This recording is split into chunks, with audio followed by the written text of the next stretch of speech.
Now this movie is one of my most anticipated films of this year because I love the first Incredibles movie. It's my favorite film that Pixar has done, and unlike their more popular films like Toy Story, Monsters Inc., and Cars, those films have gotten their sequels within an unreasonable amount of time, and even a third movie in the series, and of course Toy Story is getting their fourth. But 14 years is way too long to wait for a sequel to come out, and it's going to be hard not to compare it to the original because it's so good, and it's very rare that a sequel is better than its predecessor. And this one isn't better, but God, I still loved watching this film.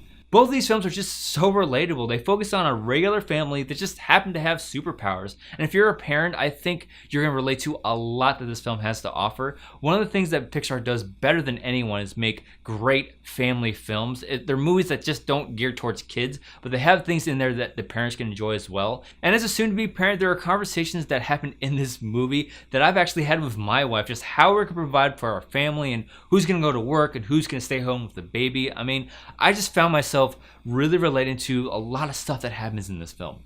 But for this family, it's Elastigirl that goes out to make ends meet, and Mr. Incredible is left to be the stay-at-home dad, and most of his story is just adjusting to this new lifestyle of raising the kids and being that stay-at-home dad. His two older kids are pretty self-sufficient. It's mostly just dealing with boy problems and homework, and most of his time is really spent taking care of Jack Jack and dealing with his newfound abilities. The stuff with Jack Jack I could watch all day long. It was just so much fun to watch. And I love the world that in this movie is pretty much unchanged since the last film. This movie picks up right where that one left off, and superheroes are still illegal, and I love the conflict that comes along with that. Elastigirl wants to raise her children to obey the law, even though it is unfair. But on the flip side of that, Mr. Incredible wants their children to be able to make the choice to be a superhero or not, and not have that choice made for them because of that unfair law of superheroes being illegal. And with this being a superhero movie, there's going to be plenty of action, and the action is a highlight of the film. It's really exciting and gripping, and some of the stuff that happens in this film,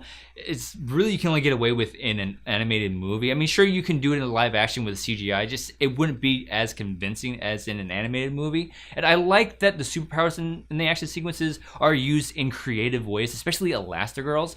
I mean, these action sequences really highlight her abilities as being more than just being able to distract like an elastic band. The animation is fantastic as well. Technology has come a long way since the first movie, and things like hair and water simulation aren't that big of an issue like they were when they're making the first movie. It's not the focus of the film, but it's a nice little cherry on top when the animation is done so well, and I like that they went for a more cinematic feel rather than a photorealistic feel. And of course, any superhero movie is only going to be as good as its villain, and this villain is a little predictable, but I did like their motivations, and this is where kind of the movie doesn't live up quite to the first film. I mean, Syndrome was just such a perfect villain in the first movie. He has such a personal attachment to the hero that influences everything that he does from that point on. This villain doesn't quite meet up to that level, but there's enough there to keep the movie interesting.